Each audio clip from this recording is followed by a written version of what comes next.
భారతదేశం అనేది ఆధ్యాత్మిక సంపదతో నిండిన పవిత్ర భూమి. ఈ భూమిలో ఎన్నో దేవాలయాలు, ఎన్నో దైవ రహస్యాలు ఉన్నాయి. శివుని మహిమను తెలియజేసే పంచభూత లింగాలు హిందూ సంప్రదాయంలో ఎంతో ప్రాముఖ్యత కలిగినవి. ఆ పంచభూతాలు భూమి, నీరు, అగ్ని, వాయు, ఆకాశం. ఈ 5 మూలకాల్లో నీటి తత్వాన్ని సూచించే పవిత్ర లింగం జలలింగం. ఈ జలలింగం ఉన్న ప్రదేశం తమిళనాడులోని పవిత్ర క్షేత్రం తిరువానేకావల్ జంబుకేశ్వర ఆలయం. ఈ ఆలయం భక్తులకు ఎన్నో ఆధ్యాత్మిక అనుభూతులు కలిగించే పవిత్ర స్థలం. తిరువానేకావల్లో ఉన్న జంబుకేశ్వర స్వామి లింగం చాలా ప్రత్యేకమైనది. ఈ లింగం క్రింద నుండి ఎప్పటికీ ఆగని నీటి ప్రవాహం ఉంటుంది. ఎంత నీటిని తీసినా, ఎంత నీరు బయటికి పోయినా మళ్లీ మళ్లీ ఆ నీరు లింగం అడుగున చేరుతుంది. ఈ కారణంగా ఈ లింగాన్ని జలలింగం అని పిలుస్తారు. ఇది ప్రకృతి మరియు శివతత్వం మధ్య ఉన్న అద్భుత సంబంధాన్ని తెలియజేస్తుంది. జంబుకేశ్వర ఆలయం తమిళనాడు రాష్ట్రంలో తిరుచిరాపల్లి నగరానికి సమీపంలో ఉన్న తిరువానేకావల్ అనే ప్రదేశంలో ఉంది. ఈ ఆలయం కావేరి నది మరియు కొల్లడం నది మధ్యలో ఉన్న పవిత్ర ప్రాంతంలో నిర్మించబడింది. ఈ ప్రాంతం ప్రాచీన కాలం నుండి ఋషులు తపస్సు చేసిన పవిత్ర భూమిగా భావించబడింది. ఈ ఆలయం సుమారు 1800 సంవత్సరాల కంటే పురాతనమైనది. చోళ రాజులు ఈ ఆలయాన్ని నిర్మించారు. ఆలయం నిర్మాణం చాలా విశాలంగా ఉంటుంది. ఇందులో 5 భారీ ప్రాకారాలు, అద్భుతమైన గోపురాలు, పురాతన శిల్పకళ భక్తులను ఆశ్చర్యపరుస్తాయి.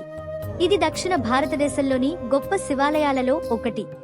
ఈ ఆలయానికి జంబుకేశ్వర అనే పేరు రావడానికి ఒక కథ ఉంది. ఒకప్పుడు ఈ ప్రాంతంలో ఒక జంబు చెట్టు ఉండేది. ఆ చెట్టు క్రింద పార్వతీదేవి శివుని పూజిస్తూ తపస్సు చేసింది.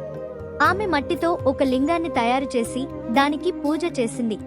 ఆ లింగం క్రింద నుండి నీరు ప్రవహించడంతో అది జలలింగంగా ప్రసిద్ధి చెందింది. అందుకే శివుడు ఇక్కడ జంబుకేశ్వర స్వామిగా పూజించబడుతున్నాడు. ఈ ఆలయానికి సంబంధించిన మరో కథ కూడా ఉంది.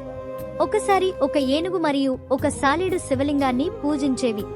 ఏనుగు ప్రతిరోజు నీటితో అభిషేకం చేసి పూజ చేసేది. సాలీడు మాత్రం లింగంపై తన జాలం వేసి దాన్ని రక్షించేది. ఒకరోజు ఏనుగు ఆ జాలాన్ని తొలగించడంతో సాలీడు కోపంతో ఏనుగు మీద దాడి చేసింది. ఇద్దరూ మరణించారు. వారి భక్తిని చూసి శివుడు వారికి మోక్షం ఇచ్చాడని పురాణాలు చెబుతాయి. ఈ కథ వల్లే ఈ ప్రాంతం తిరువానేకావల్ అని పిలువబడింది. ఈ ఆలయంలో పార్వతీదేవి అఖిలాండేశ్వరి దేవిగా పూజించబడుతుంది. పురాణాల ప్రకారం పార్వతీదేవి ఇక్కడ శివుని వద్ద శివ తత్వాన్ని తెలుసుకోవడానికి తపస్సు చేసింది. శివుడు ఆమెకు గురువుగా ఉపదేశం చేశాడని చెబుతారు. ఈ ఆలయంలో ఒక ప్రత్యేక సంప్రదాయం ఉంది. ప్రతిరోజు మధ్యాహ్న పూజ సమయంలో పూజారి స్త్రీ వేషధారణలో పూజ చేస్తాడు. ఇది పార్వతీదేవి శివుని పూజించిన సంఘటనను సూచిస్తుంది. జలలింగం మనకు ఒక గొప్ప సందేశాన్ని ఇస్తుంది. నీరు అంటే శాంతి, శుద్ధి, ప్రాణశక్తి.